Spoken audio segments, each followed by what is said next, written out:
Hi hello नमस्कार सर्वांना। Sangeeta blouse designer या चॅनलवरती तुमचं पुन्हा एकदा सर्वांचं स्वागत आहे।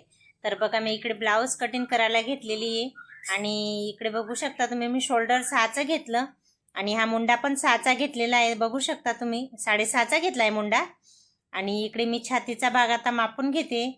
तर बघा आता मी टिक करते, तिथे एक लाईन ड्रॉ केली आणि एक घडी आली ती 11ची। 4 घड्या केल्या ना, त्याच्यामधून एक घडी 11ची आली आणि कमरेचा भाग घेतला मी 10चा, तिथे 1 इंच कमी केलं आणि फिटिंगसाठी इकडे 2 घेतला आणि इकडे 1.5 इंच घेतलं। आणि बघा आता पुढचा गडा मी ड्रॉ करून घेते आणि हा पुढचा गडा घेतलाय रुंदीला घेतलाय 2 आणि लांबीला घेतलाय 6, असं काही बघू शकता तुम्ही। व्यवस्थित असे मस्त ब्लाउज कटिंग करते आणि हा व्हिडिओ व्यवस्थित बघा तुम्ही, तुम्हाला समजमध्ये येईल। आणि बघा मला इकडे प्रिन्सेस कटचं ब्लाउज करायचं होतं। आम्ही इकडे बघा 3.5 घेतलं आणि इकडे 3 घेतलेलं आहे आणि बघा तुम्ही इकडे मी वरून असं काही 10 10.5 वरती टिक केली होती आणि बघा असं राऊंडमध्ये व्यवस्थित त्याला शेप द्यायचा आहे। आणि इकडे जे खाली 2 इंचचं मी असं आकार दिलेला आहे बघा तुम्ही। आणि असं मस्त काही प्रिन्सेस कट ब्लाउज कटिंग होतं आणि इकडनं बघा साईडला थोडासा कपडा जो वाचलेला आहे ना, तो कापून घ्यायचा आहे। आणि आता मुंड्याचा भाग पण कापून घेते आणि वरून आता शोल्डर कापून 2 भाग त्याचे करायचे ब्लाउजचे। तर बघा आता फ्रंट पार्ट साईडला बॅक पार्ट साईडला ठेवला आणि आता फ्रंट पार्ट बघा पुढचा नेक कापून घेतला आहे मी।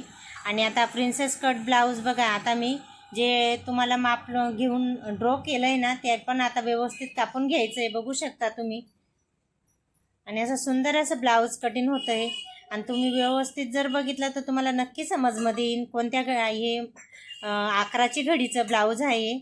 आणि बघा इकडे काही मस्त असं प्रिन्सेस कट ब्लाऊज कटिंग झालं आहे, बघू शकता तुम्ही। आणि इकडे मी बॅक नेक बॅक पार्ट घेतलेला आहे आणि तर त्याचा नेक कटिंग करायचा आहे, डिझाईनवाला आहे थोडासा, बघू शकता तुम्ही। मी खालून त्याला 3 इंचची पाट ठेवायची होती आणि इकडे वरून मी 10 घेतलं आणि बघा इकडे मला क्रॉसमध्ये थोडा गडा म्हणजे मला मोबाईल पॅटर्न पाठवलं होतं त्या कस्टमरने।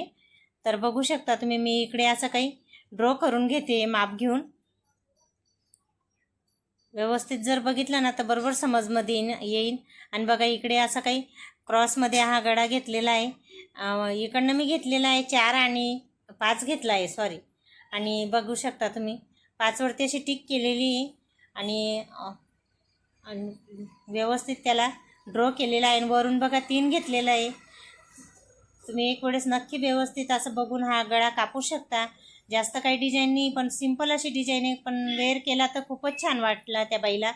आणि लांबीला बघा 11चा घेतला होता मी, तर बघू शकता तुम्ही। आणि मी बघा आता बॅक साईडचा आहे आणि हा टक्स घेतला आणि आता कटिंग करून घेते। तुम्हाला हा व्हिडिओ कसा वाटला ते नक्की सांगा, लाईक करा, शेअर करा आणि सबस्क्राईब जरूर करा। तर सबस्क्राईब करायला विसरू नका प्लीज। तर बघा मी आता बॅक नेक मस्त असं काही नेक आपण कापून घेतलेला आहे आणि आता स्लीव मी कटिंग करते। इकडे शॉर्ट स्लीव आहे, बघू शकता तुम्ही।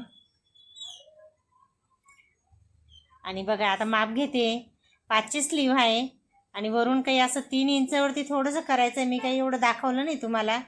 आणि बघा असे काही अंदाजाने मी स्लीव कटिंग केली। मला असं म्हणजे जास्त माप घ्यायची जरूर पडत नाही, मला असं डेली तेच काम करते ना, म्हणून मला एवढं काही माप घेण्याचं हे नाही वाटत नाही। बघा आजचा व्हिडिओ तुम्हाला कसा वाटला ते नक्की सांगा, लाईक करा, शेअर करा, सबस्क्राईब करायला विसरू नका आणि पूर्ण डिटेलमध्ये व्हिडिओ बघा। चला तर बाय।